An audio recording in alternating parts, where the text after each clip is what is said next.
স্বরূপ বিস্মৃতি একমাত্র এই সংসার বন্ধনের মূল কারণ। স্বরূপ বিস্মৃতি, আমি কে? আমি ভগবানের অংশ, চিদাংশ। আমি জড় নই, আমি সচ্চিদানন্দ ভগবানের অংশ।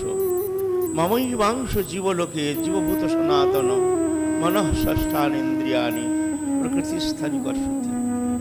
ভগবানের অবিনাশী অংশ প্রকৃতির সাথে তাদাত্ম্যতার কারণে সেই চৈতন্য স্বরূপ জীব, একে জীব বলা হচ্ছে। জীব কিন্তু শুদ্ধ আত্মা নয়, জীব আত্মা, জীবরূপী আত্মা। ছিলেন আত্মা, হয়ে গেছে জীব, দোনো মিলে হয়ে গেছে জীবাত্মা। দোনো আলাদা, কিন্তু আত্মা হলো চেতন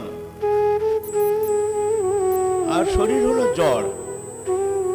আত্মার কোনো শরীর নেই, অশরীরী চেতন সত্তা। কিন্তু প্রকৃতি তাকে একটি স্বরূপ দেয়, চতুর্বিংশতি তত্ত্ব। 5 কর্মেন্দ্রিয়, 5 জ্ঞানেন্দ্রিয়, 10 শব্দ স্পর্শ রূপ রস গন্ধ, 15 অগ্নি জল আকাশ বায়ু পৃথিবী, 20 মন বুদ্ধি চিত্ত অহংকার, 24। এই 24 তত্ত্ব নিয়ে জীব চৈতন্য সত্তা, জীবাত্মা, জীবরূপী আত্মা। এর সংজ্ঞা দিচ্ছেন, জীবের সংজ্ঞা দিচ্ছেন শ্রীমদ্ ভাগবতে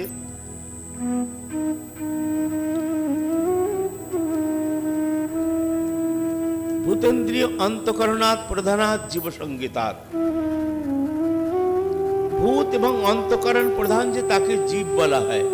ভূত মানে পঞ্চমহাভূত, অগ্নি জল আকাশ বায়ু পৃথিবী। এই 5 তত্ত্ব হলো দৃশ্যমান জগৎ, যার নাম রূপাত্মক। যার নাম আছে তার রূপ আছে, যার রূপ আছে তার নাম আছে। আমরা যা দেখতে পাই, চোখ খুলে যা কিছু দেখছি, প্রতিটি বস্তু যা আমার চোখের সামনে আসছে, তার একটা রূপ নিশ্চয়ই আছে। রূপ আছে তো ওর নামও আছে। যেমন হারমোনিয়াম, বিছানা, মাইক, চাদর, আকাশ, শরীর, মানুষ, মালা, হ্যাঁ, একে বলে নাম রূপাত্মক। এ হলো জড় বস্তু, চেতন নয়। এটা হলো প্রকৃতি। হ্যাঁ, নাম রূপাত্মক যেটা, সেটা হলো প্রকৃতি। প্রকৃতির সাথে ওর তো আত্মার তো শরীর নেই, ও খেলা করার জন্য প্রকৃতিকে আশ্রয় করল। প্রকৃতি তাকে একটি স্বরূপ দিল, চতুর্বিংশতি তত্ত্ব। তাতে ও এসে বিলয় করে, নিজেকে বিলয় করে দিয়ে হয়ে গেল জীবাত্মা, জীবরূপী আত্মা। ভূত ইন্দ্রিয়, 10 ইন্দ্রিয়, 5 কর্মেন্দ্রিয়, হস্ত পদ বাক পায়ু উপস্থ। হস্ত পদ বাক পায়ু উপস্থ, এই 5 কর্মেন্দ্রিয়। 5 জ্ঞানেন্দ্রিয়, চক্ষু কর্ণ নাসিকা জিহ্বা ত্বক, এই 5 জ্ঞানেন্দ্রিয়। অন্তঃকরণ, মন বুদ্ধি চিত্ত অহংকার, একে বলে অন্তঃকরণ। এর যে প্রধান মানে নিজেকে অহংকার করছে যে আমি, মানে শরীরটা এই চতুর্বিংশতি তত্ত্বের ভিতরে প্রবেশ করে সে শরীরটাকে মনে করছে আমি। এই মানে ভোগায়তন দেহটাই আমি, শুধু শরীরটাকেই সে মনে করছে আমি। এ হলো জীবাত্মার স্বরূপ। কিন্তু বাস্তবিক আমি শরীরটা নই। ভগবানের সাথে আমার অভিন্ন, অখণ্ড, অবিচ্ছেদ্য সম্বন্ধ, নিত্য সম্বন্ধ ছিল, আছে, থাকবে। সংসারের সাথে মানে দৃশ্যমান শরীরের সাথে এবং শরীর সম্বন্ধী বস্তুর সাথে এবং তদ্বিষয়ক স্ত্রী পুত্র কুটুম্ব পরিবার ধন জন বিত্ত বৈভব, এর সাথে আমার সম্বন্ধ ছিল না, হয় না, হবে না, হতে পারে না। কিন্তু ওটাকেই আমি সত্য মেনে নিয়েছি। আর আমার যে সত্যকারের যে সম্বন্ধ, সেই সম্বন্ধটাকে আমি ভুলে গেছি। যার জন্য এই বিস্মৃতির জন্য, এই ভুলটাই হলো জীবাত্মার সংসার চক্রে আবর্তনের মূল কারণ। মানে পুনঃ সংসার চক্রে যে আবর্তন করছে, 84 লাখ জনিত ভ্রমণ করছে, এই আবর্তনের মূল কারণ হলো এই স্বরূপ বিস্মৃতি, আমি কে। ভুল করে শরীরটাকে মনে করছে আমি। আমি ভগবানের সাথে আমার সম্বন্ধ। শরীরটা যদি আমার হবে, তাহলে আমার ধরেন বয়স এখন 80 বছর 70 বছর, কি এর আগে আমি ছিলাম না? আমি ছিলাম। একদিন শরীরটা ফেলে আমি চলে যাব, তাহলে শরীরটাকে নিয়েই আমি যাব? তা তো নয়, একে ফেলে দিয়ে যেতে হবে আমাকে। শরীরটা আমি নই, কিন্তু শরীরটাকে মনে করছি আমি। এ বিভ্রান্তি, এ ভুল হয়ে গেছে, এ স্বপ্নবৎ। বাস এই বিস্মৃতির জন্য জীবের সংসার চক্রে পুনঃ পুনঃ আবর্তন করছে। এই ভ্রান্তি, এই ভুলটা যতদিন পর্যন্ত নষ্ট না হবে, ততদিন পর্যন্ত এই সংসার চক্রে আবর্তনের নিবৃত্তি কোনো কালে হবে না। অনন্তকাল তুমি সংসার চক্রে পুনঃ পুনঃ আবর্তন করতে থাকো, কোথাও তুমি শান্তি পাবে না। আর এরকম থোড়ি যে তুমি আবার মরার পরে মনুষ্য জন্ম পাবে, সম্ভব নয়। মনুষ্য জন্ম পেতে হলো ভগবত উপাসনার দরকার। সুন্দর একটি মানবতন পেতে হলে তাকে ভগবত উপাসনা করা প্রয়োজন। সেই জন্য মনে করবেন না যে আমি মরে গেলে আবার মনুষ্য জন্ম প্রাপ্ত করব, আবার কর্ম সংস্কার অনুসার আবার না জানে আমার কর্মসংস্কার না জানে কোন জনিতে আমাকে নিয়ে ফেলে দেবে, কোনো গ্যারান্টি নেই। কবে আবার অনন্তকাল করতে করতে কবে আবার মনুষ্য তনু পাবো, তবে আমি আবার হরিভজন করার জন্য আমি সুযোগ পাবো। সেই দিন আমি হরিভজন করে আবার মুক্তির পথের দিকে আমি এগোবো। কিন্তু সে হবে না, কারণ এই জন্মেই আপনি ভজন করেননি, আবার পরে আপনি জন্ম নিয়ে ভজন করবেন, তা হয় নাই, কখনো হবে না। কারণ এই জন্মেই আপনার ভজনের স্পৃহা নেই, এই জন্মেই আপনার এই দুঃখ থেকে নিবৃত্তির জন্য আপনার ভিতরে কোনো স্পৃহা নেই। আর এরপরে জন্ম নিয়ে আবার থোড়ি আপনি জন্ম নেবেন, ভজন করবেন, জন্ম নিয়ে আচ্ছা নিলেনি, জন্ম নিলে হবে কি? জন্ম নিলেই কি আপনার ভজনের স্পৃহা থোড়ি হবে? পূর্বজন্মের যদি সেই সংস্কার না থাকে, তবে থোড়ি আপনি ভজন করার মতো প্রবৃত্তি থোড়ি হবে। আবার সেই ভোগ বৃত্তি এসে আবার আপনার জীবন ধারা সেই ভোগের পিছিয়েই আপনার সমস্ত কর্মচেষ্টা, সমস্ত আগ্রহ হবে। সেরকম কখনই হতে পারে না, এই ভোগ বৃত্তির নিবৃত্তি হবে না। সেই জন্য এই মনুষ্য শরীর থাকতে থাকতে হরিভজন করতেই হবে, এর কোনো অপশন নেই, কোনো অপশন নেই। এই শরীরটা হলো একটা নৌকা বিশেষ, এই নৌকার দ্বারাই ভবসাগর পার তুমি হতে পারবে, অন্য কোনো নৌকা নেই। দেবতারা পর্যন্ত প্রার্থনা করে যে আমার ভারত ভূমিতে আমার একটা সুন্দর মানব তনু প্রাপ্ত করব। আমি বড় ভুল করেছি, আমি খালি শুভ বাসনা নিয়ে শুভ কর্ম অনুষ্ঠানের কারণে আমার আজকে স্বর্গে এসেছি বটে, কিন্তু ক্ষেমে পুণ্যে মাত্র লোকং বিশান্তি এবং তৈ ধর্ম মনুপ্রপন্না গতঙ্গতা কাম ও কামালভন্তে। পুণ্য ক্ষয় হলে আবার মর্তলোকে আসবে, আবার শিয়াল কুত্তা হয়ে আবার ঘুরবে। স্বর্গলোক একটা বড় কিছু নয়, স্বর্গলোক আমরা না জানি কতবার ঘুরে এসেছি, এর কোনো ইয়ত্তা নেই। স্বর্গ একটা বড় জিনিস নয়। এখানে যখন শুভকর্ম মঙ্গল অনুষ্ঠান করি, যেমন দান পুণ্য আদি, সেবা, দরিদ্রের সেবা আদি মঙ্গলমূলক যেসব কর্ম করি, যখন সেই কর্মটা, সেই কর্মের ফলসমূহ যদি এই শরীরের দ্বারা এর সংসারে হয়ে যায়, তাহলে তো এরকম একটি জন্ম দেবে, সেখানে রাজা মহারাজা ধনবান হয়ে খুব ভোগ করবে। কিন্তু এর অধিক যদি আপনার সেই পুণ্য সঞ্চিত হয়, তখন দেখে এই শরীরের দ্বারা হবে না। কারণ এই শরীরটা এমন, এই শরীরটার দ্বারা বেশি ভোগ করা সম্ভব নয়। ভোগের যে 5টি উপকরণ, শব্দ স্পর্শ রূপ রস গন্ধ।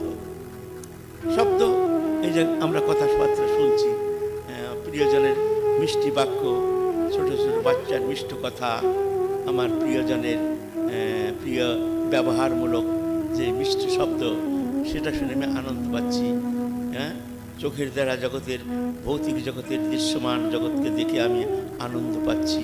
জিহ্বার দ্বারা আমি চতুর্বিধ খাদ্যজ আহার্যজ আমি সংগ্রহ করে আমি খাচ্ছি, আমার আনন্দ পাচ্ছি। ত্বকের দ্বারা নানা প্রকার আমার স্পর্শ আনন্দ আলাদা আলাদা আলাদা সম্পর্ক অনুসারে সব স্পর্শ আনন্দ আলাদা আলাদা। যেমন বাচ্চাকে কোলে নিয়ে তার স্পর্শ আলাদা, হ্যাঁ, মায়ের কোলে বসে তার একটা আনন্দ আলাদা, প্রিয় বন্ধুকে বক্ষে ধারণ করে তার একটা আনন্দ আলাদা, আমার মিত্রকে কণ্ঠে সংলগ্ন করে তার একটা আনন্দ আলাদা। এরকম স্পর্শ সুখ আলাদা আলাদা সম্বন্ধ অনুসারে স্পর্শ সুখ আলাদা আলাদা। শব্দ স্পর্শ এতেই ভাবছি আমি, এতেই আনন্দ, কিন্তু বাস্তবে এতে আনন্দ নেই। জড় বস্তু কখনো চেতন ধর্মী আত্মাকে আনন্দ দিতে পারে না। আনন্দ চেতন ধর্মী, আনন্দ আর আত্মা আলাদা নয়। যেই আনন্দ সেই আত্মা, কিন্তু জীব চৈতন্য সত্তা ভ্রমিত হয়ে নিজের স্বরূপ বিস্মৃতির কারণে প্রকৃতিস্থ হয়ে প্রকৃতির জাতক গুণ সমূহে আকৃষ্ট, সে মনে করছে এতে আনন্দ আছে, এতে আনন্দ আছে, স্ত্রীতে আনন্দ, পুত্রে আনন্দ, ধন জল বৃত্ত বৈভব সংসার, এতে আনন্দ, কিন্তু পায় না, আনন্দ হতে পারে না। অনিত্যম সুখং লোকমিমাং প্রাপ্য ভজস্বমাম। অর্জুন, এই সংসার অনিত্য এবং সুখ শূন্য। যদি সুখ পেতে চাও আমার ভজন কর। এখানে আনন্দ যেটা পাচ্ছি এটা হলো একটা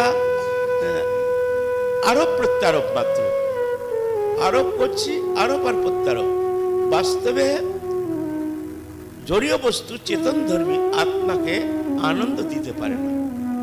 যতক্ষণ পর্যন্ত আমি একে আপন মনে করি তখনই একে মনে করি এ আমার আপন, এ আমার প্রিয়জন। বাস্তবে তা নয়। যতক্ষণ আনন্দ পাচ্ছি ততক্ষণ পর্যন্ত, হ্যাঁ না? সেই জন্য ওই চেতন সত্তা যে ও ভুলে গিয়ে প্রকৃতির সাথে তাদাত্ম্যতার কারণে সে মনে করছে দৃশ্যমান জগতে আনন্দ। যেমন মৃগ মরীচিকায় যেমন জলভ্রম হয়, দূর থেকে দেখলে মনে হচ্ছে যেন জল আছে। যেমন মরুভূমি প্রদেশে সূর্য কিরণে দূর থেকে দেখা যায় যেন জলের মতন। তো তৃষার্থ জীবাত্মা কি করে, পিপাসার্থ, সে মনে করে জল আছে, মানে জল নেই। ও জলের ভাবে জল আছে, ভাগতে থাকে। এইভাবে ও প্রাণ ত্যাগ করে, ওখানে জল নেই, দেখতেই জলের মতন।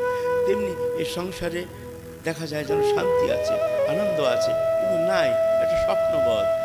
ও ভাগতে বাস জন্ম থেকে মৃত্যু পর্যন্ত শান্তির সুখের অনুসন্ধান করতে করতে দুঃখী হয়ে তারপরে অনন্ত দুঃখ নিয়ে সে আবার নতুন আনন্দের অনুসন্ধানে 84 লাখ জনিতে আবার পুনঃ আবর্তনের জন্য সে আবার প্রস্তুতি নিয়ে চলতে থাকে। এই চলছে জীবের দশা। তাই বলছেন যে এই মানব তনুপে যে সংসার থেকে মুক্তির জন্য যে চেষ্টা না করে সে আত্মহত্যাকারী, সে মানব আত্মাকে হত্যা করছে। এমন সুন্দর মানব তনু, এমন সুন্দর মানব জীবন, জ্ঞান বিবেক বিচার বৈরাগ্য সব কিছু দিয়ে ভগবান নিজ সৃজনী শক্তির দ্বারা এত সুন্দর একটি নির্মাণ কার্য, এমন সুন্দর একটি রচনা, এমন সুন্দর একটি মানব তনু নির্মাণ করেছে। এই তনুটি যদি ভগবত উপাসনায় শরীরটি সমর্পিত হয়ে ভগবত উপাসনা করে তাহলে অমৃত ফল দেবে। আর ভোগের নিমিত্ত যদি আমার সমস্ত কর্মচেষ্টা হয় তাহলে জহর পয়দা করবে, বিষ পয়দা করবে, বিষাক্ত হয়ে যাবে। সেই জন্য শরীরটা থাকতে থাকতে হরিভজন করা অত্যন্ত প্রয়োজন, অত্যন্ত প্রয়োজন। না হলে ভারী ভুল হয়ে যাবে। সেই ভুলের নিবৃত্তি অনন্তকালে সম্ভব নয়। আবার কখন মানব তনু পাবে তখন তুমি ভজন করবে, কখনো সম্ভব নয়। এখন বর্তমানে তোমার সামনে সুন্দর মানব জীবন রয়েছে, তুমি পেয়েছো, যেটা হাতে পেয়েছি, হাতে পেয়ে আমি সেইভাবে আমি ভগবত উপাসনার জন্য নিজেকে সমর্পিত করে আমি উপাসনা করতে করিনি।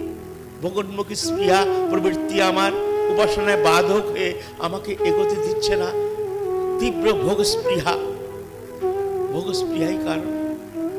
তবে আগে জন্মে কি কোথায় কবে ভজন করবে, অসম্ভব বাদ। সেই জন্য শ্রীমদ্ ভাগবত বলছেন যে এই মানব তনু একমাত্র পরম মঙ্গল সাধনের শ্রেষ্ঠ একটি উপায় বিশেষ। ভগবান কৃপা করে, আমরা বলি প্রভুর আমার প্রতি কৃপা নেই, আমার প্রতি কোনো কৃপা কৃপা নেই। আরে কৃপা নেই, কৃপা নেই। ভগবান তোমাকে একটি মানব জীবন দিয়েছে, সবচেয়ে বড় কৃপা। তুমি জানো এ দুর্লভ মনুষ্য দেহ দেহিনাং ক্ষণভঙ্গুর তত্রাপি দুর্লভং মন্যে বৈকুণ্ঠ প্রিয়দর্শিনা। দুর্লভ মানব জন্ম পেয়ে তুমি নিষ্ক্রিয়তার কারণে, তুমি ভোগবৃত্তির কারণে, তুমি সংসার মুগ্ধতার কারণে, তুমি ভগবত স্মৃতির কারণে তুমি পুনঃ পুনঃ আবর্তনের জন্য তৈরি হচ্ছ। আর তুমি দোষ দিচ্ছ ভগবানকে যে আমার প্রতি কোনো কৃপা নেই। যিনি এই সংসার থেকে পার লাগিয়েছেন, সবই এই সংসারের মধ্য দিয়ে, এই সংসারের সুখ দুঃখ,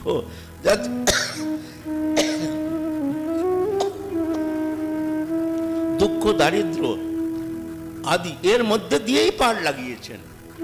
কারোর জন্য আলাদা সংসার তৈরি হয়নি।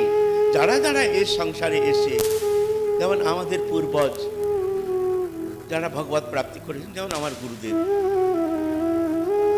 যেভাবে ভগবত প্রাপ্তি করেছেন, এইভাবেই তো তারা সংসারের মধ্যে দিয়ে প্রাপ্তি করেছেন। তিনি পুত্র ছিল, পরিবার ছিল, সব কিছু পরিত্যাগ করে তিনি এমনভাবে নিজেকে ভগবত চরণ সমর্পিত করে, এমন অতি অল্প সময়ে রাধারানীর সাক্ষাৎ দর্শন করে তিনি, যদিও তিনি ভগবত নির্দিষ্ট পুরুষ ছিলেন, তিনি সাধারণ জীবকোটি নয়, যাই হোক তিনি পেয়েছেন, তাহলে আমরা কেন পাবো না? ভগবানের কাছে তো কোনো পক্ষপাত নেই যে একজনের জন্য খুব কৃপা আর একজনের জন্য কোনো কৃপা নেই, এটা হয় না। কৃপা আছে, কিন্তু আমি সেই কৃপাটাকে ধারণ করছি না, যার জন্য কৃপা সামনে এসেও সেই কৃপা ফিরে চলে যাচ্ছে, নিষ্ক্রিয় হয়ে সেই কৃপা চলে যাচ্ছে। সেই জন্য এই শরীর থাকতে থাকতে পরিভোজন করাই সর্বোত্তম সর্বোত্তম বুদ্ধিমত্তা। এর উপরে কোনো বুদ্ধিমত্তা নেই। তাই এখন উপাসনার জন্য ভগবানের অনন্ত নাম, অনন্ত রূপ, অনন্ত গুণ, অনন্ত লীলা, এই উপাসনা আমাদের সনাতন ধর্ম যে সেটা অনন্ত, অনন্ত হওয়ার জন্য দিক অনন্ত, রূপ অনন্ত, নাম অনন্ত, লীলা অনন্ত। এই অনন্তের কোনো পরিভাষা নেই। অনন্ত মাইনাস অনন্ত ইজ ইকুয়াল টু অনন্ত। অনন্ত মাইনাস অনন্ত ইজ ইকুয়াল টু অনন্ত। সেই জন্য এ অনন্তই, এর অন্তহীন। সেই জন্য এই উপাসনা পদ্ধতিও অনন্ত, হ্যাঁ না? তো বিশেষ করে ভগবানের যে উপাসনা পদ্ধতি মোটামুটি 3 প্রকার। ভগবানের ত্রিবিধ প্রকাশ। একটা হলো জ্ঞানময় প্রকাশ, একটা হলো ঐশ্বর্যময় প্রকাশ, একটা হলো মাধুর্যময় প্রকাশ। 3 প্রকাশ সত্য, 3 প্রকাশ নিয়েই পূর্ণ ভগবত্তা। একদেশীয় নয়।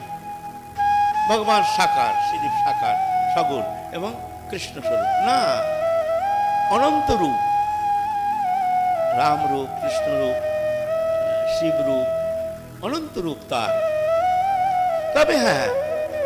তবে হ্যাঁ প্রকাশের তারতম্য আছে। যেমন চন্দ্রমা, চন্দ্রমা যেমন দ্বিতীয়ার চন্দ্রমা, তৃতীয়ার চন্দ্রমা, চতুর্থীর চন্দ্রমা, মানে চন্দ্রমার প্রকাশের তারতম্য।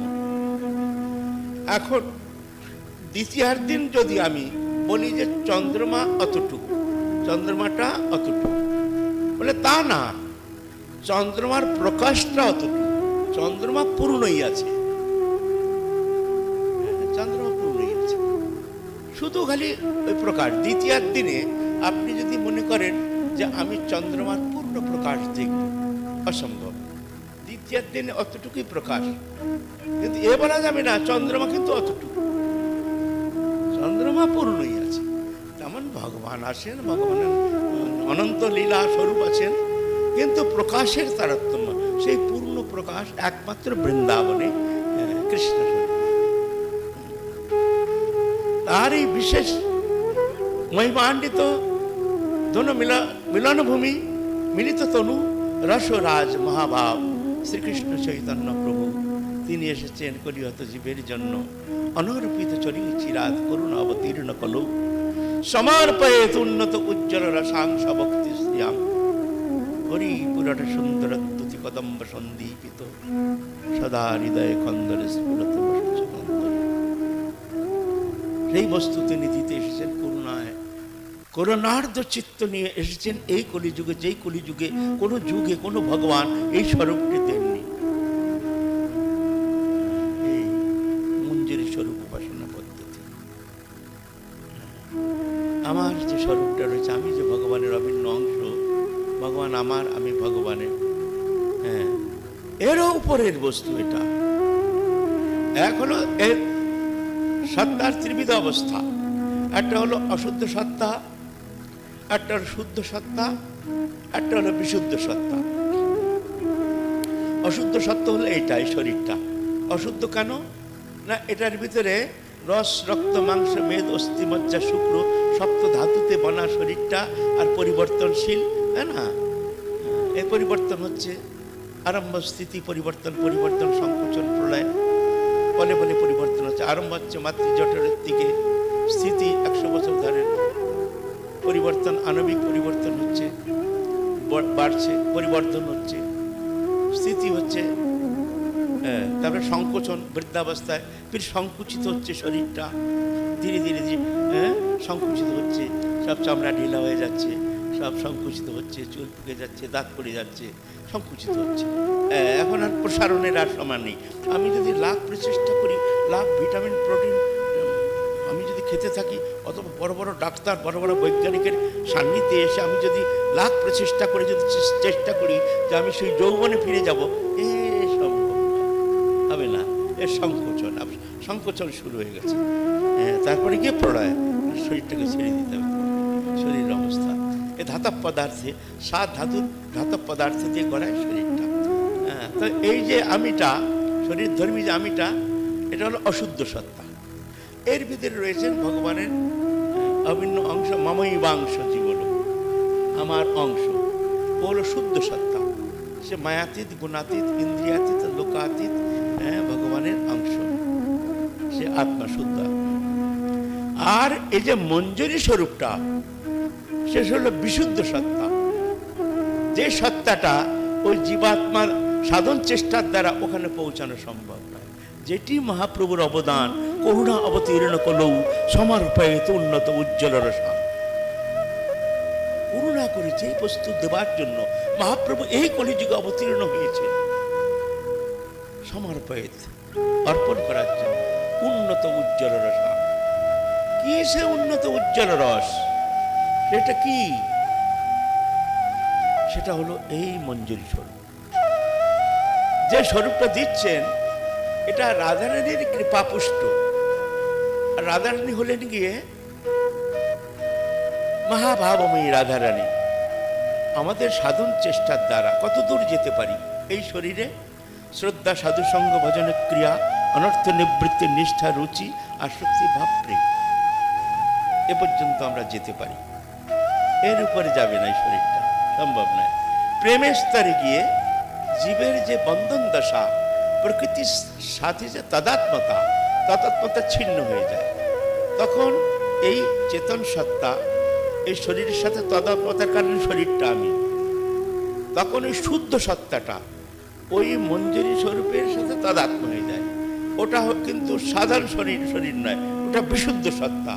অশুদ্ধ সত্য, শুদ্ধ সত্য, বিশুদ্ধ সত্য। ওই বিশুদ্ধ সত্যটা জীব চৈতন্য সত্তায় নেই। ওটা রাধারানীর কৃপাপুষ্ট, রাধারানীর অনুগৃহীত, ওটাই মহাপ্রভুর অবদান, অনর্পিত না, অর্পিত কখনো দেয়নি কোনো যুগে। হ্যাঁ, সেখানে গিয়ে এই যে আমরা প্রেম পর্যন্ত এই চৈতন্য সত্তা সাধনের দ্বারা ওখানে পৌঁছতে পারি। যেখানে প্রেম মানে যেখানে গেলে আর তার সংসারের থেকে পূর্ণভাবে নিবৃত্ত হয়ে তার যে জড়চেতন গ্রন্থি থেকে মুক্ত হয়ে যায়। মুক্ত হয়ে গেলে তখন সে নিজের স্বরূপে স্থিত হয়ে যায়। এরপরে কিন্তু আরো কতগুলো অবস্থা আছে।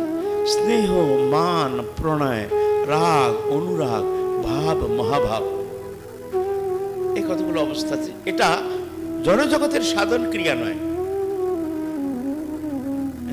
এটা জনজগতের সাধন পদ্ধতি নয়।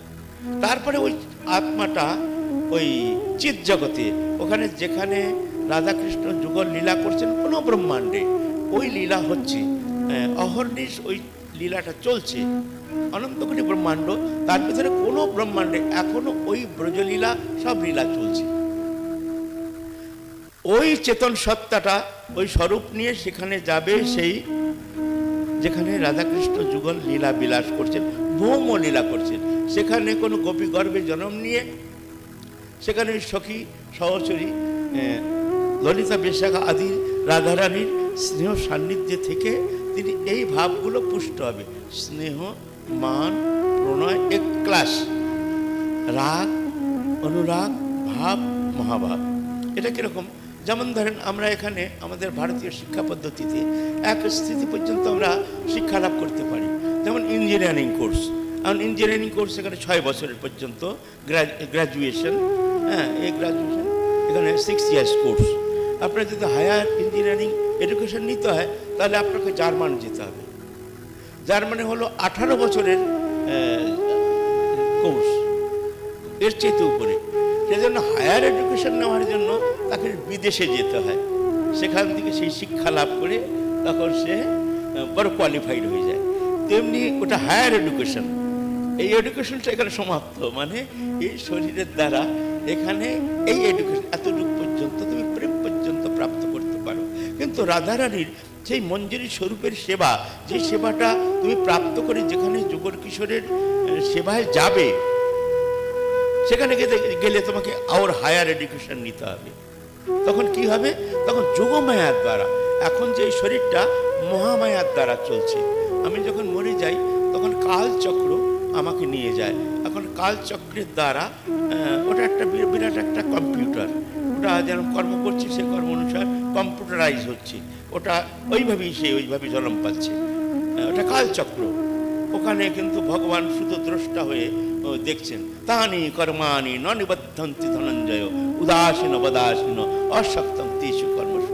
ভগবান উদাসীন সৃষ্টিলীলা দেখছেন। এটা হলো কালচক্রে যাচ্ছে, চক্রটাই ওর নিয়ন্ত্রিত রয়েছে কালচক্রের হাতে। ওখানে কিন্তু ভগবান করছেন না, ভগবান আপনাকে জন্ম দিচ্ছেন না, হ্যাঁ ভগবান কিছু করছেন না, ভগবান দ্রষ্টা মায়ার হাতে সঁপে দিয়েছেন। এরা বহির্মুখী জীবের জন্য, উন্মুখী জীবের জন্য নয়। উন্মুখী জীবের জন্য ভগবান নিয়ন্ত্রিত নিচ্ছেন, সেখানে তার জন্ম মৃত্যু হচ্ছে, কিন্তু সেটা ওই মহামায়ার মতো নয়, ওটা ভগবানের কর্তৃত্বেই রয়েছেন।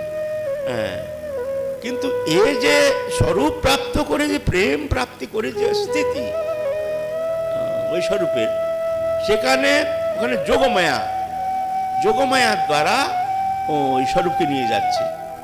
এখানে যেমন জন্ম মৃত্যুটা অত্যন্ত কষ্টদায়ক, মাতৃ জঠরে হেট মুন্ড ঊর্ধ্ব পদ 45 ডিগ্রি অ্যাঙ্গেলে একটা নিষ্পেষিত হচ্ছে একটা ভ্রূণ, অস্থি সন্ধি কিছু নেই, একটা মাংসপিণ্ড, তার একটু সম্প্রসারণের কিঞ্চিত মাত্র কোথাও স্থান নেই, প্রতিনিয়ত এমনভাবে নিষ্পেষিত হচ্ছে, চিন্তা রকম আপনি চিন্তাও করতে পারবেন না, এত কষ্ট, না ভূত না ভবিষ্যৎ, সব নরকের সাথে শ্রেষ্ঠ নরক মাতৃজঠর।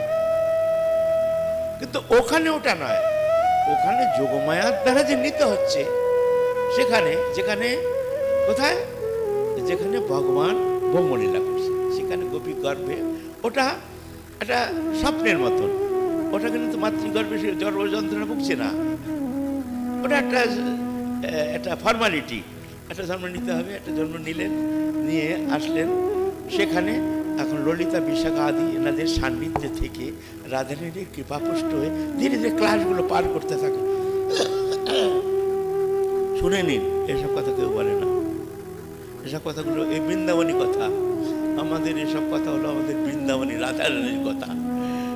এখানে কিন্তু যত্রতত্র এইসব কথা শুনতে হবে না, কিন্তু শুনতে হবে, কেননা আমরা মহাপ্রভুর অনুযায়ী তো, সেই জন্য আমরা যদি না শুনি, আমরা যদি না বুঝি আমার কি প্রাপ্ত বিষয়, আমি কোথায় যেতে চাই, আমার সাধনার অন্তিম পরিণতি কি, কোন দশায় যাব আমি, আমার স্থিতি কোথায়, আমি কোন আনন্দের জন্য আমি অনুসন্ধান করে আমি সেখানে যাওয়ার জন্য চেষ্টা করছি, সেটা যদি আমি জানতেই না পারি আমি কি সাধনা করছি, তা বললে হয় ভাই আমি যাব এক জায়গায়, কোথায় যাচ্ছি, সেই জায়গাটা কীরকম, যেখানে যাব আমি সে জানা দরকার না।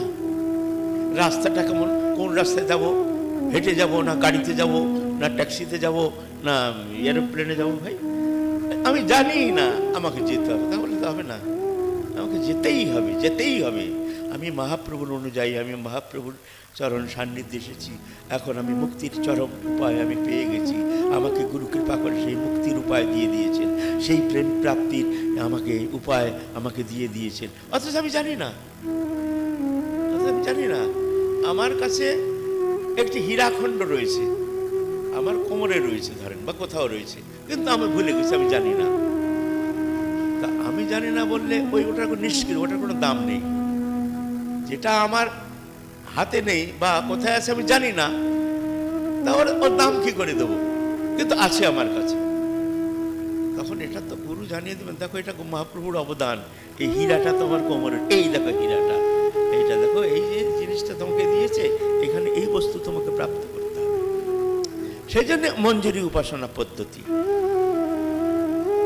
এইবার ওই আত্মাটা তখন যাবে সেইখানে যেখানে নিত্যলীলা রাধাকৃষ্ণ যুগল বিহার করছেন, সেখানে গিয়ে ওই তাদের সান্নিধ্যে থেকে ওই এক একটি স্টেজ পার করে, ওইটা যেটা এই পঞ্চভৌতিক শরীর দ্বারা সে সাধন করে সেখানে যাওয়া সম্ভব নয়। হ্যাঁ, মুক্ত অবস্থা প্রাপ্ত হবে, তার জন্মমিত্র চক্রে যেতে হবে না। এখানে প্রেম পর্যায়ে গিয়ে যদি সে স্বরূপ প্রাপ্ত করে, তাকে আর সংসারে আসতে হবে না, এ দুঃখ পেতে হবে না, তিনি মুক্ত। কিন্তু ওই রাধারানীর সেবায় তো আমাকে যেতে হবে না, সেখানের জন্য ওই যে হায়ার এডুকেশন ওখানে নিতে হবে। তখন ওইখানে গিয়ে তাদের সঙ্গে থেকে, রাধারানীর সঙ্গে থেকে, তখন ধীরে ধীরে ধীরে ধীরে ওই দশা স্নেহ এক একটা ক্লাস, হ্যাঁ, প্রাইমারি, হাই স্কুল, তারপরে ডিগ্রি কোর্স, তারপরে মাস্টার ডিগ্রি, তারপরে MA PhD, দেখো এটা হলো পিএইচডি কোর্স।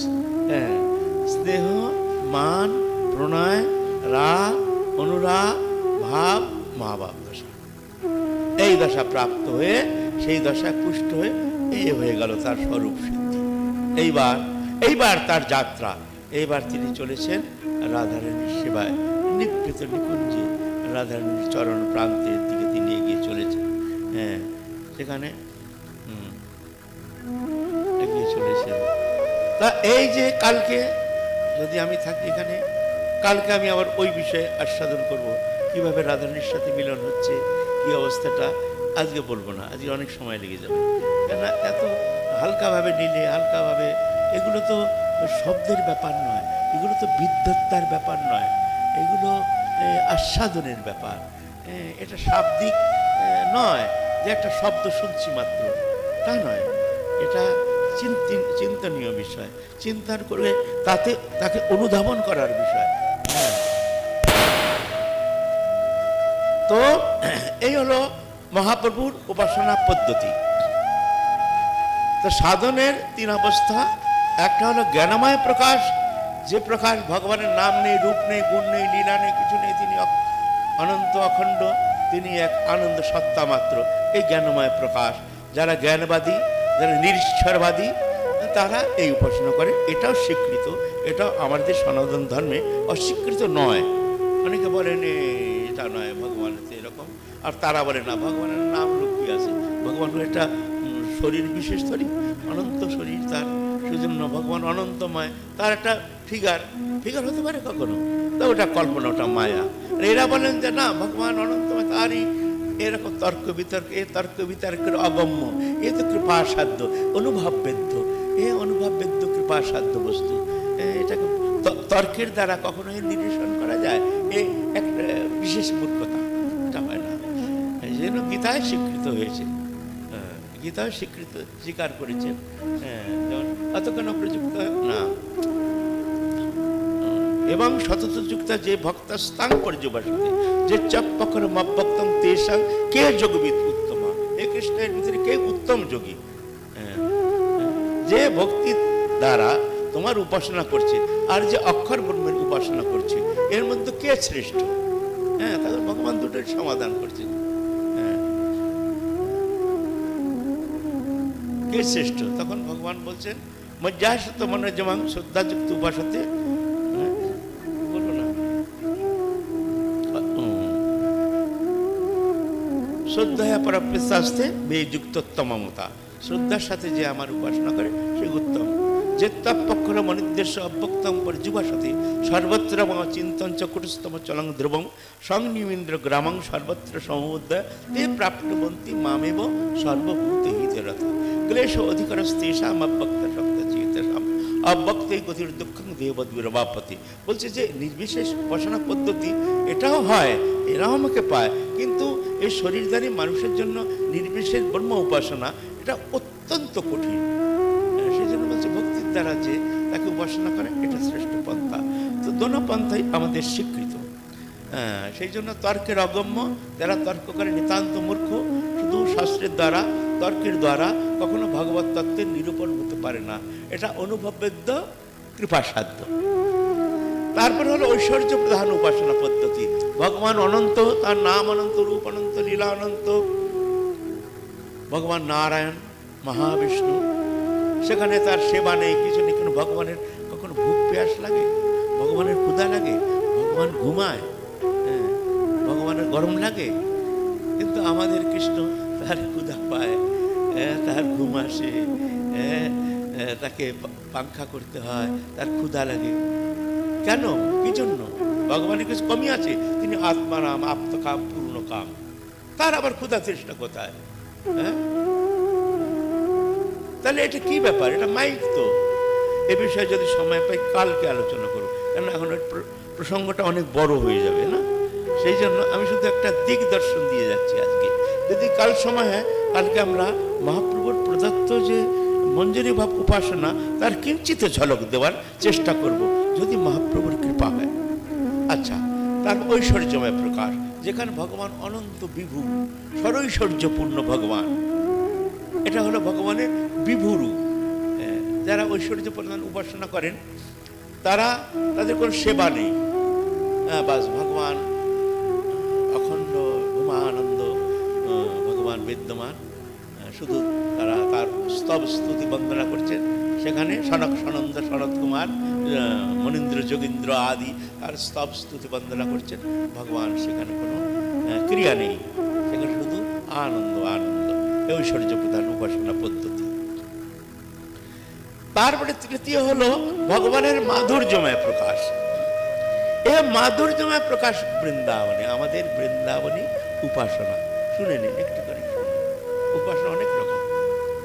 তন্ত্র উপাসনা করছে যারা, মাতৃ উপাসনা করছেন বাংলায়, যেমন আমাদের ভারতবর্ষের এক এক প্রদেশে এক এক রকম উপাসনার প্রাধান্য। যেমন পূর্ব ভারতে তন্ত্র উপাসনা, মাতৃ সাধনার প্রাধান্য। পূর্ববঙ্গ টঙ্গ আদি যে ওইদিকে আপনার আসাম টাসাম, মেঘালয়, নাগাল্যান্ড, মণিপুর, মিজোরাম আদি থেকে এখানে সব মাতৃ উপাসনার প্রাধান্য। পশ্চিমবঙ্গে মাতৃ উপাসনার প্রাধান্য। হ্যাঁ, আবার আপনি উত্তর ভারতে যাবেন, সেখানে ব্রহ্ম উপাসনার প্রাধান্য, সেখানে ওম ওম। যেখানে যাবেন গেরুয়াধারী ওম ওম। ওখানে যুগল কৃষ্ণের রাধেশ্যাম ফাতেশ্যামকে শুনবেও না, এই উপাসনা। আবার দক্ষিণ ভারতে যান, সেখানে শিব, ওম নমঃ শিবায়, শিবের উপাসনা। আর মধ্য ভারতে যান, সেখানে রাম আর কৃষ্ণ রয়েছে। যেন ভারতের হৃদয়টা যেমন, তেমনি ওখানে মধ্য ভারত, ওখানে যেখানেই যাবেন সেখানে রাধাকৃষ্ণ উপাসনা আর রাম উপাসনা। সব বৈষ্ণব উপাসনা পদ্ধতির প্রাণকেন্দ্র হলো মধ্য ভারত। এক এক জায়গায় আলাদা আলাদা উপাসনা, সবই ঠিক, তাই না? তো আমাদের এই উপাসনা পদ্ধতির প্রাণ কেন্দ্র হলো বৃন্দাবন।